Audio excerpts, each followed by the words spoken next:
Hello everyone, let me introduce myself. My name is Putrajaya Tepu. Now we will enter the next material about the rules of models auxiliaries. Number one is rule of verb form. Models are always followed by verb form. Example, I can swim, not I can swim. Artinya, modal ini selalu diikuti oleh bentuk kata kerja pertama, teman-teman. Contohnya itu, aku bisa berenang, I can swim. Bukan I can swim, because you have to use the verb form. The second rule is rule of subject agreement. Models remain the same even if the subject change. Jadi meskipun subjeknya berubah, tetapi modalnya tetap sama. Contohnya itu he must study, sama dengan they must study. Meskipun he untuk satu orang dan they lebih dari satu orang, tetapi tetap memakai model yang sama, yaitu must. The third rule is rule of combination.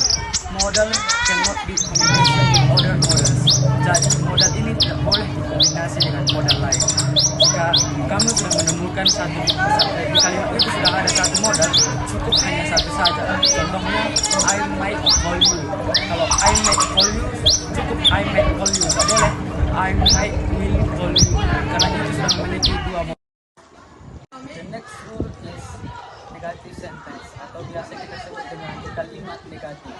Dalam kalimat negatif ini, add not after the model. Jadi tambahin kata not setelah modalnya.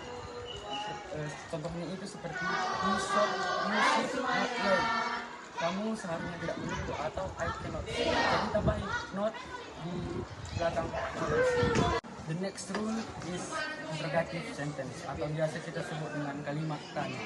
Move the modal to the position before the subject. Jadi pindahkan atau posisikan modal ini sebelum subjek. Contohnya itu can you help me? Bisa kamu menolong? Itu merupakan kalimat interrogative sentence yang benar, karena rumusnya itu adalah modal plus subjek plus verb. Tambahannya yaitu special case. If there is no main action verb, add be after the modal. Jadi jika kamu tidak menemukan di dalam kalimat itu kata kerja, maka tambahkan kata be. Contohnya he must plus verb. Halo teman-teman, di sini saya Febriana dari Kita Berginting ingin menjelaskan mengenai dua modal auxiliary. Yang pertama itu adalah kata should. Jadi kata should ini memiliki dua fungsi, yaitu sebagai advice dan sebagai probability. Jadi advice itu adalah memberi saran dan probability adalah menyatakan kemungkinan. Contoh dari kata advice itu adalah seperti you should study harder, yang artinya kamu seharusnya belajar lebih keras. Yang kedua itu probability, yang menyatakan kemungkinan. Contohnya itu she should be there soon, yang artinya dia seharusnya di sana sekarang. Yang kedua itu adalah kata must. Jadi must itu yang memiliki makna harus. Jadi di sini memiliki dua fungsi, yaitu sebagai obligation dan sebagai strong advice. Obligation itu menyatakan kewajiban, dan strong advice itu menyatakan saran keras, memberikan saran keras. Contoh katanya itu adalah you must study hard for exam. Jadi yang artinya kamu harus belajar keras untuk ujian. Yang kedua itu strong advice. Jadi strong advice-nya ini contohnya seperti you must try this cake. It is delicious. Yang artinya kamu harus mencoba kue ini. Ini sangat enak. Sekian dari saya. Terima kasih. Nah, di sini saya akan menjelaskan tentang could. Could itu adalah bentuk lampau dari can. Nah, penggunaan could ini biasanya lebih sopan. Could ini digunakan untuk polite request, untuk ability past, sama possibility. Contoh untuk possibility itu it could rain later. Untuk ability past, when I was a child, I could run very fast. Untuk polite requestnya, could you help me please, dan lain-lain. Sekian dari saya, terima kasih. Penggunaan kata might pada modal auxiliary dapat digunakan untuk menyatakan permission atau izin, dan juga possibility atau kemungkinan.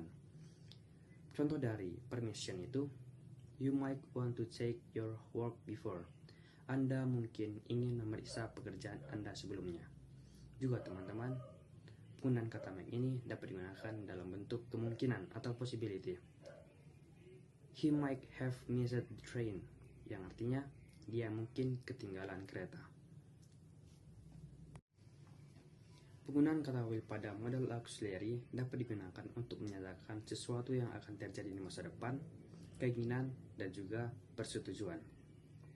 Contoh dari penggunaan kata will untuk menyatakan sesuatu yang akan terjadi di masa depan, she will graduate next year, yang artinya dia akan lulus tahun depan.